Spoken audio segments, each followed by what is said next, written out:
Passport renewal చేయించుకోవాలని regional passport ఆఫీస్కు వెళ్లిన వైజయంతి అక్కడ కౌంటర్లో కూర్చుని దరఖాస్తులు పరిశీలిస్తున్న ఒక అమ్మాయి వైపు పరీక్షగా చూసింది. హేమంతి కదూ అనుకున్నది 10 సార్లు. తన వంతు వచ్చినప్పుడు ఏదో సందేహం వచ్చి ఆ అమ్మాయి తలెత్తి ఏదో ప్రశ్నించబోతూ వైజయంతి ముఖం చూసి అలా ఉండిపోయింది. క్షణంలో తేరుకుంటూ వైజయంతి నుండి దరఖాస్తుతో పాటు కావలసిన డాక్యుమెంట్స్ అందుకొని, కొంచెంసేపు వెయిట్ చేయండి మేడం, మీకు టోకెన్ నంబర్ వస్తుంది అంటూ తన పనిలో నిమగ్నమైపోయింది. 1 గంట తర్వాత వైజయంతి తన పని పూర్తి చేసుకొని బయలుదేరుతుంటే అత్తయ్య అంటూ వెనక నుండి పిలుపు వినిపిస్తే మెరుపులా వెనక్కి తిరిగి చూసింది. హేమంతి, కాఫీ తాగుతూ మాట్లాడుకుందాం. ఒక 10 నిమిషాలు బ్రేక్ తీసుకొని వచ్చాను. మిమ్మల్ని ఇబ్బంది పెడుతున్నందుకు క్షమించండి అంటూ ఆ కాంపౌండ్లో ఉన్న కాఫీ షాపుకు తీసుకువెళ్ళి 2 కాఫీలను ఆర్డర్ ఇచ్చింది. ఇద్దరూ టేబుల్కి ఎదురెదురుగా కూర్చున్నారు. చెప్పండి అత్తయ్య, ఎలా ఉన్నారు? దాదాపు 6 సంవత్సరాలు అయిపోయింది కదూ అంటూ దీర్ఘంగా నిట్టూర్చింది హేమంతి. ఈ అమ్మాయిని ఇలా ఇక్కడ తారసపడుతుందని తను ఊహించలేదు. అప్పట్లో ఒక ప్రైవేట్ బ్యాంక్లో పనిచేసే హేమంతి ఇప్పుడు పాస్పోర్ట్ ఆఫీస్లో పనిచేస్తుంది. అంటే జాబ్ మారిందా? యాదృచ్ఛికం అంటే ఇదేనేమో. అసలు తను హేమంతిని జీవితంలో మళ్ళీ కలుస్తానని అనుకోలేదు. బంధాలు శాశ్వతంగా తెగిపోయిన తర్వాత ఈ కలయికలకు అర్థం ఉందా? తను నో అని చెప్పే అవకాశం లేక ఇలా ఇరుక్కుపోవాల్సి వచ్చింది. అయినా తమను కాదని శాశ్వతంగా వెళ్ళిపోయిన ఆమెకు ఉండాలి గిల్టీనెస్. సిగ్గు లేకుండా తను వెళ్ళిపోతుంటే పిలిచి మరీ మాట్లాడుతుందా? అత్తయ్య, ఏం ఆలోచిస్తున్నారు? కాఫీ చల్లారిపోతుంది, తాగండి. ఆమె మాటల్లో ఎంతటి ఆత్మీయత! అప్పటికి ఇప్పటికీ అదే మాధుర్వం ఆ గొంతులో. ఎందుకో గతం గుర్తొచ్చి కాఫీ కాలకూట విషంలా అనిపించింది.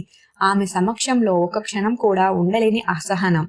ఉంటాను Hemanthi, thanks for your coffee అంటూ అక్కడి నుండి వడివిడిగా కదిలి వెళ్ళిపోతున్న వైజయంతి వైపు అలా కొన్ని క్షణాలు చూసిన ఆమె కళ్ళల్లో సన్నటి కన్నీటి తెర. 2 రోజుల తర్వాత అమెరికా నుండి వంశీ ఫోన్. అమ్మా, నీ పాస్పోర్ట్ పని అయ్యిందా? అయిపోయిందిరా. నిన్న పోలీస్ వెరిఫికేషన్ కూడా అయిపోయింది. మరో 2-3 రోజుల్లో పోస్టులో వచ్చేస్తుంది. ఏమిటి గొంతు అలా డల్గా ఉంది? ఆరోగ్యం బాగుందా? హేమంత్ని చూసినప్పటి నుండి తనకు మనసు బాగుండటం లేదు. వంశీకి ఆ సంగతి చెప్పాలనిపించలేదు. తనే ఇంతలా బాధపడుతుంటే వాడికి మానిపోతున్న గాయాన్ని తిరిగి రేపడం ఎందుకు? బాగానే ఉన్నా అంటూ సమాధానమిచ్చింది. సరే జాగ్రత్తమ్మా, పాస్పోర్ట్ రాగానే మెసేజ్ చెయ్యి, టికెట్ బుక్ చేస్తాను. ఇదిగో చూడు వంశీ, మరీ దగ్గరలో కొనేయకు. ఒకసారి డాక్టర్ దగ్గరకు వెళ్ళి చూపించుకోవాలి. అన్ని టెస్టులు చేయించుకోమంటే చేయించుకోవాలి కదా. సరేలే, ఒక 1 నెల రోజుల వ్యవధిలో కొంటాను. శిఖరకు డెలివరీకి ఇంకా టైం ఉంది కదా. బాయ్ అమ్మా అంటూ ఫోన్ పెట్టేశాడు. గతం కళ్ళ ముందు కదలాడుతుంటే సోఫాలో వాలిపోయింది వైజయంతి. ఒక్కగానొక్క కొడుకు తమకు. తనది భర్తది ప్రేమ వివాహం. ఇద్దరు గవర్నమెంట్ పీజీ కాలేజీలో లెక్చరర్స్. తన భర్త సుకుమార్ మ్యాథ్స్ లెక్చరర్ అయితే తను ఫిజిక్స్ టీచ్ చేసేది. ఆనందంగా సాగిపోతున్న తమ అనురాగ దాంపత్యానికి చిహ్నంగా వంశీ పుట్టాడు. అత్తగారు మామగారికి కూడా సుకుమార్ ఒక్కడే. మామగారు పోయారు. అత్తగారు తమతోటే ఉండేవారు. తన కాలేజీకి వెళ్ళిపోతే వంశీ సంరక్షణ బాధ్యత అంతా ఆవిడదే. వంశీ పెరిగి పెద్దవాడు అవుతున్నాడు. చాలా బ్రిలియంట్ స్టూడెంట్. ప్రతి క్లాస్లోనూ టాపర్గా వస్తున్నాడు. వాడు ఇంటర్ 2వ సంవత్సరంలో ఉండగా అత్తగారు హార్ట్అటాక్ వచ్చి పోయారు. ఇంటికి పెద్ద దిక్కు పోయారని తను చాలా బాధపడింది. తనకు అత్తగారికి మధ్య ప్రేమాభిమానాలే తప్ప ఎటువంటి మనస్పర్ధలు లేవు. అందుకే ఆవిడ లేని లోటు తనని చాలా కదిలించింది. వంశీకి ఐఐటి ఖరగ్పూర్లో సీటు వచ్చింది. అంతవరకు తమని ఒక్క క్షణం కూడా విడిచి ఉండని వాడు అంత దూరం చదువుకోవడానికి వెళ్తుంటే చాలా దిగులు పడింది. సుకుమార్ తనను మెత్తగా మందలించాడు. ఒక లెక్చరర్వి అయ్యుండి కూడా అలా దిగులు పడటంలో అర్థం లేదు వైజు అంటూ. వాడు 3వ సంవత్సరంలో ఉండగా ఒకరోజు సుకుమార్ తీవ్రమైన తలనొప్పితో వాంతి చేసుకుంటూ కాలేజీలో స్పృహ తప్పి పడిపోయాడు. ఆగమేఘాల మీద హాస్పిటల్కి తీసుకువెళ్లారు. కానీ అప్పటికే అతని ప్రాణాలు అనంత వాయువుల్లో కలిసిపోయాయి. బ్రెయిన్ హ్యామరేజ్తో చనిపోయినట్లు డాక్టర్లు నిర్ధారించారు. వైజయంతి లోకమే చీకటి అయిపోయినట్లు ఏడుస్తూ సొమ్మసిల్లిపోయింది. ఆ రోజు ఉదయం ఇద్దరూ కలిసి టిఫిన్ చేస్తున్నప్పుడు సుకుమార్ తనను జోకులతో నవ్వించాడు. ఎప్పుడూ ఆరోగ్యంగా నవ్వుతూ కనిపించే తన భర్త ఇంక తనకు కనబడనన్న వేదనతో అల్లాడిపోయింది. వంశీ కూడా డీలా పడిపోయాడు. వంశీ కోసం తన ధైర్యం తెచ్చుకొని జీవనం సాగించేది. ఖరగ్పూర్లో చదువు పూర్తి చేసిన తర్వాత పై చదువులకు యుఎస్ వెళ్తావా అంటే లేదు, ఇక్కడే ఐఐఎంలో చదువుతా అన్నాడు. కోల్కతాలో సీట్ వచ్చింది. అక్కడ చదువు పూర్తి అవుతూనే హైదరాబాద్లో ఒక పెద్ద సంస్థలో మంచి ఉద్యోగం దొరికింది. వాడి ఉన్నతిని ఎదుగుదలను చూసి మురిసిపోవడానికి తన భర్త లేడు కదా అని దుఃఖించేది. కాలాన్ని నియంత్రించే శక్తి ఎవ్వరికీ లేదు. ఆఫీస్ పని మీద అనేక దేశాలు వెళ్ళి వస్తున్నాడు వంశీ. ఉద్యోగం వచ్చి అప్పుడే 5 సంవత్సరాలు అయిపోయింది. వాడికి పెళ్లి చేయాలన్న ఆలోచన రాగానే తనే అడిగింది. నీ ఇష్టమమ్మా అనేశాడు. ఎందుకో తను పెళ్లిపైన ఎక్కువగా స్పందించలేదు. మూడీగా ఉంటున్నాడు. వర్క్ టెన్షన్ అనుకునేది. ఎవరిదో బంధువుల పెళ్లిలో హేమంతిని చూసింది. చక్కని కనుముక్కు తీరు, సహజమైన నవ్వుతో అందంగా కనిపించింది. తల్లి తండ్రి ఆమె చిన్నతనంలోనే చనిపోతే బాబాయ్ పిన్ని హేమంతి బాధ్యతను తీసుకొని పెంచి పెద్ద చేశారు. ఎంకామ్ పాస్ అయ్యి ఒక ప్రైవేట్ బ్యాంక్లో పనిచేస్తుంది. హేమంతికి తండ్రి ద్వారా సంక్రమించిన ఆస్తిని బాబాయ్ జాగ్రత్తగా పరిరక్షిస్తున్నాడు. హేమంతి నచ్చిందా వంశీ అని అడిగితే మౌనంగా తలూపాడు తప్పితే మరేమీ మాట్లాడలేదు. హేమంతి కొత్త కోడలిగా ఆ ఇంట అడుగుపెట్టింది. నిజంగా హేమంత ఋతువు వచ్చిందేమోనన్నట్లుగా ఇంట్లో ఒకటే సందడి.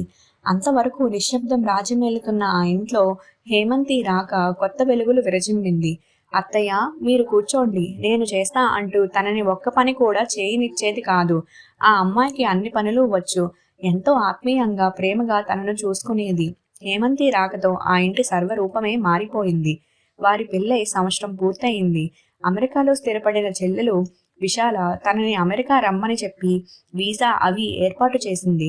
2-3 నెలలు ఉండి వస్తానని వంశీకి హేమంతికి చెప్పి బయలుదేరింది. చెల్లెలి బలవంతం మీద 6 నెలలు ఉండి తిరిగి వచ్చేసింది. వచ్చేసరికి హేమంతి ఇంట్లో లేదు. వంశీ ఇంట్లోనే ఉన్నాడు గాని ఇల్లంతా ఏమిటో బోసిపోయినట్లుగా ఉంది. తను అడపాదడపా అక్కడి నుండి హేమంతితో మాట్లాడుతూనే ఉంది. తను వస్తానని తెలిసి కూడా ఇంట్లో లేదంటే వాళ్ళ బాబాయ్ ఇంటికి వెళ్ళిందేమో అన్న అనుమానంతో వంశీని అడిగింది. హేమంతి ఇక్కడి నుండి వెళ్ళిపోయిందమ్మా, మేమిద్దరం డైవర్స్కి అప్లై చేశాం అని చెప్పేసరికి షాక్ అయ్యింది. ఏమిటి వంశీ, డైవర్స్ ఏంటి? మీకు మతిగాని పోయిందా అంటూ గట్టిగా అరిచింది. నేను చెప్తున్నది నిజమేనమ్మా, తనకి నాతో కలిసి ఉండడం ఇష్టం లేదట. తన మనసులో నేను లేనంట. పెళ్లికి ముందే తను వేరే ఎవరినో ప్రేమించానని చెప్పింది. డైవర్స్ తీసుకుందామని తనే అంది. 1 వారం క్రితమే ఇక్కడి నుండి వెళ్ళిపోయింది. వంశీ చెప్తున్నది వింటుంటే తన మనసు మొద్దుబారిపోయింది. అంటే హేమంతి చూపించిన ప్రేమ, ఆత్మీయత అంతా నాటకమా? తనకే ఇంత బాధగా ఉంటే వంశీ ఎంత తల్లడిల్లిపోతున్నాడో. హేమంతిని కావాలని కోడలుగా తెచ్చుకుంది. కానీ తను ఇష్టం లేని పెళ్లి చేసుకుని నటించడం ఎందుకు? ఆమె బాబాయిని కలిసి హేమంతి చేసిన పనిని నిలదీద్దామనుకున్న తన ప్రయత్నాన్ని వంశీ ఆపేశాడు. అమ్మా, తనకు ఇష్టం లేనప్పుడు, నన్ను కాదనుకున్నప్పుడు ఈ నిలదీయడాలు అవి అవసరమా? ప్రయోజనం లేనప్పుడు ఈ గొడవలన్నీ ఎందుకమ్మా అంటూ తనను ఆపేశాడు. భర్త దూరమైనప్పుడు ఆ శూన్యతను భరించిన తను ఇప్పుడు హేమంతి వెళ్ళిపోవడంతో ఏర్పడిన శూన్యతను మాత్రం భరించలేకపోయింది. హేమంతి బెంగళూరు వెళ్ళిపోయిందని తెలిసింది. కొన్ని నెలలకు ఇద్దరికీ విడాకులు మంజూరు అయ్యాయి. తను యాంత్రికంగా కాలేజీకి వెళ్ళి వస్తుందే గాని ఏమీ ఉత్సాహం ఉండటం లేదు. అప్పటికి హేమంతి వెళ్ళిపోయి సంవత్సరం దాటిపోయింది. వంశీ ఎలా తట్టుకుంటున్నాడో గాని మామూలుగానే వర్క్ టూర్లు అంటూ బిజీ అయిపోయాడు. వంశీని అలా వదిలేయడం భావ్యం కాదని ఒకరోజు వంశీ దగ్గర 2వ పెళ్లి ప్రస్తావన తెచ్చింది. నేనే చెబుదామనుకుంటున్నానమ్మా, నేను నా కొలీగ్ ఒక అమ్మాయిని పెళ్లి చేసుకోవాలనుకుంటున్నాను. తనకి కూడా నేనంటే ఇష్టమే అని చెప్పేసరికి తను కాదనలేదు. ఆమె మరాఠీ అమ్మాయి అని, బాంబేలో పుట్టి పెరిగిందని చెప్పాడు. పోనీలే, వాడు ఇష్టపడ్డాడనుకుంటూ సింపుల్గా వాళ్ళిద్దరికీ వివాహం జరిపించింది. హేమంతికి శిఖరకు సహస్రం తేడా. శిఖరలో అణువణువు అహంకారం, మాటల్లో గర్వం తొణికిసలాడేది. ఆమెలో హేమంతిని చూసుకుందామని ప్రయత్నించి భంగపడింది. తనతో అసలు మాట్లాడేదే కాదు. ఎప్పుడైనా మరీ అవసరం అంటే 1 అర అంతే. ఏదో ఒక గెస్ట్ హౌస్లో ఉంటున్నట్లుగా ప్రవర్తించేదే తప్పితే ఇది నా ఇల్లు, ఈ ఇంట్లోని వ్యక్తులు నా వాళ్ళు అనే భావం ఉండేది కాదు. పోనీలే, ఆమె తనతో ఎలా ప్రవర్తించినా పర్వాలేదు, వంశీతో బాగుంటే చాలు అని కోరుకునేది. శిఖరలో అమెరికా వెళ్ళిపోవాలన్న ఆరాటాన్ని గ్రహించింది తను. శిఖర ఎంత గట్టిగా ప్రయత్నించిందో తనకు తెలియదు కానీ వాళ్ళు పనిచేస్తున్న కంపెనీ ఇద్దరిని అమెరికాకు స్పాన్సర్ చేసింది. కొద్ది కాలం ఉండి వస్తామమ్మా అంటూ వంశీ తనకు నచ్చజెప్పాడు. కొద్ది కాలం అన్న వాళ్ళు అలా అక్కడే ఉండిపోయారు. వాళ్ళు వెళ్ళి దాదాపు 5 సంవత్సరాలు పూర్తయ్యాయి.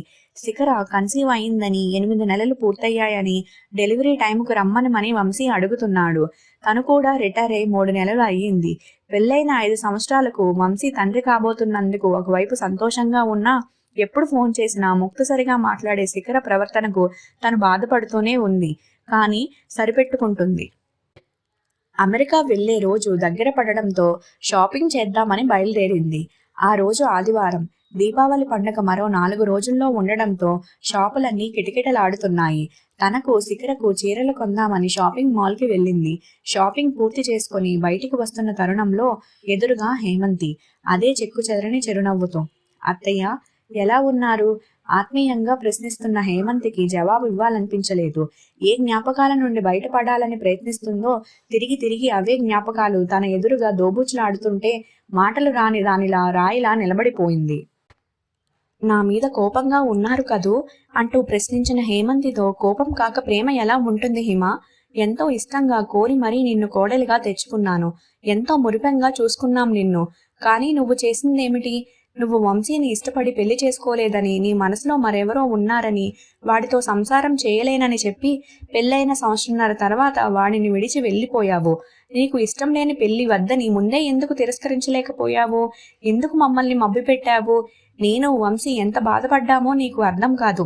అయినా ఎందుకులే, పెళ్లి పెటాకులైపోయి 6 సంవత్సరాలు గడిచిపోయాక తలుచుకొని బాధపడితే మాత్రం ప్రయోజనం ఏముంటుంది? నిరసన వ్యక్తం చేస్తూ మాట్లాడుతున్న వైజయంతిని, ఒక క్షణం నేను చెప్పేది వింటారా అంటూ ఆపేసింది. అత్తయ్య, మీకు ఇలా గతం గురించి చెప్పాల్సిన పరిస్థితి ఎదురవుతుందని నేను ఎప్పుడూ అనుకోలేదు. మీ ముఖంలో నా పట్ల కనిపిస్తున్న అసహ్యాన్ని, కోపాన్ని నేను తట్టుకోలేకపోతున్నాను. మీలో నా తల్లిని చూసుకున్నాను. తల్లి ప్రేమంటే ఏమిటో రుచి చూడని నాకు, హిమ తిను తల్లి అంటూ భోజనం తినిపించేవారు. నా బారెడు జుట్టును చూస్తూ మురిసిపోతూ నాకు జడ అల్లేవారు. ఒకసారి నాకు జ్వరం వచ్చి మూలుగుతుంటుంటే రాత్రి అంతా నా పక్కనే కూర్చుని సపర్యలు చేశారు. అటువంటి ప్రేమ శాశ్వతం అనుకున్నానే గాని 3 నాళ్ల ముచ్చట అవుతుందని అనుకోలేదు. నేను మీ ఇంటి నుండి వెళ్ళిపోవడం మీకు తీరని ఆవేదన కలిగించిందేమో కానీ వంశీకి కాదు. అతను నాతో వివాహానికి ముందు నుంచే తన కొలీగ్ ఒక అమ్మాయితో రిలేషన్లో ఉన్నాడట. మనసారా ప్రేమించిన అమ్మాయిని మర్చిపోలేక నన్ను తన భార్యగా మనసా వాచా స్వీకరించలేని అతనితో నేను ఎలా కాపురం చేయాలి? అప్పటికి అతనిలో మార్పు వస్తుందని 1 ఏడాది పాటు ఎదురు చూశాను. కానీ మీరు అమెరికా వెళ్ళగానే అతను నాతో బిజినెస్ డీల్ మొదలుపెట్టాడు. నష్టపరిహారంగా డబ్బు ఇస్తానన్నాడు. తిరస్కరించాను. విషయం తెలిస్తే మీరు విలవిలలాడిపోతారు. మీ అబ్బాయిని అసహ్యించుకుంటారు. నాకు తన ద్రోహం చేశాడని కుమిలిపోతారు. మీరు బతిమాలో బామాలో వంశీకి నచ్చజెప్పి సంసారం చేయించాలని ప్రయత్నించినా నేనంటే ఇష్టం లేని అతనితో జీవితాంతం ఎలా కలిసి ఉండగలను? మీరు ప్రేమించి పెళ్లి చేసుకున్నారు. మొక్కుబడిగా సాగే సంసారాలలో ఆనందం ఉంటుందా? చెప్పండి అత్తయ్య. అందుకే ఆ నెపమేదో నా మీదే వేసుకొని నేను అతని జీవితంలో నుండి తొలగిపోయాను. మీ అబ్బాయికి అన్నీ తెలుసు అత్తయ్య. మీకు చెప్పలేదా మరి? వైజయంతికి తల తిరిగిపోతుంది. వంశీ తనతో చెప్పింది వేరు. హేమంతి తనతో ఉండటం ఇష్టం లేక వెళ్ళిపోయిందన్నాడు. విడాకుల తర్వాత సంవత్సరానికి తన కొలీగ్ అంటూ శిఖరను తీసుకొచ్చి పరిచయం చేసి ఆమెను పెళ్లి చేసుకుంటానన్నాడు. హేమంతి తనకు అన్యాయం చేసిందని, తను మోసపోయాడని పదే పదే అంటుండేవాడు. ఎంత అబద్ధం ఆడాడు! ఒక అమాయకురాలికి తీరని ద్రోహం చేసి ఆమె జీవితాన్ని అన్యాయం చేసిన వాడా తన కడుపును పుట్టాడు. చదువు నేర్పిన సంస్కారం ఇదేనా? ఆ అమ్మాయినే చేసుకోవాలని తనేమీ వాడిని ఒత్తిడి చేయలేదు కదా. ఆ రోజే నేను నా కొలీగ్ని ప్రేమించాను, హేమంతిని చేసుకోను అని చెప్పి ఉంటే ఇంత దారుణం జరిగేది కాదుగా. అటువంటి వెధవపై కేసు పెట్టాలి హేమంతి. కానీ ఎంత మంచి పిల్ల, ఎంత చక్కటి వ్యక్తిత్వం.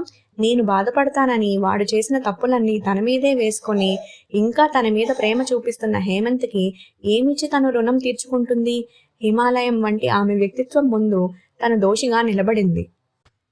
హేమంతితో తనకున్న అనుబంధం సంవత్సరమే అయినా ఎన్నో మధురమైన జ్ఞాపకాలను మనసులో దాచుకుంది. ఎంతటి ప్రేమ, అభిమానం చూపించేది హేమంతి. ఇప్పుడు కూడా తనతో ఏ సంబంధమూ లేకపోయినా అత్తయ్య అంటూ ఎంత ఆత్మీయ పలకరింపు. శిఖర తెలుగు బాగా మాట్లాడుతుంది కానీ తనని ఆంటీ అనే పిలుస్తుంది. అది కూడా ఎంతో అవసరం పడితేనే.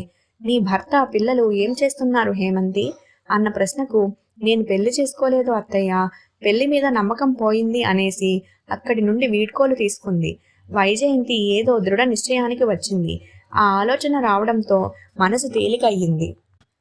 అమ్మా, రేపే నీ ప్రయాణం, అన్నీ సర్దేసుకున్నావా? పాస్పోర్ట్, వీసా జాగ్రత్తగా నీ హ్యాండ్ బ్యాగ్లో పెట్టుకో. ఎప్పటికప్పుడు మెసేజ్ చేస్తూ ఉండు. వంశీ, నేను యుఎస్ రావటం లేదు. ఇప్పుడే కాదు, మరెన్నడూ రాను. నాకు నీకు ఇంకా ఏ సంబంధమూ లేదు. అదేమిటమ్మా, జోకా? కాదు, నిజం. హేమంతి గుర్తుందా? ఒకప్పుడు నీ భార్య.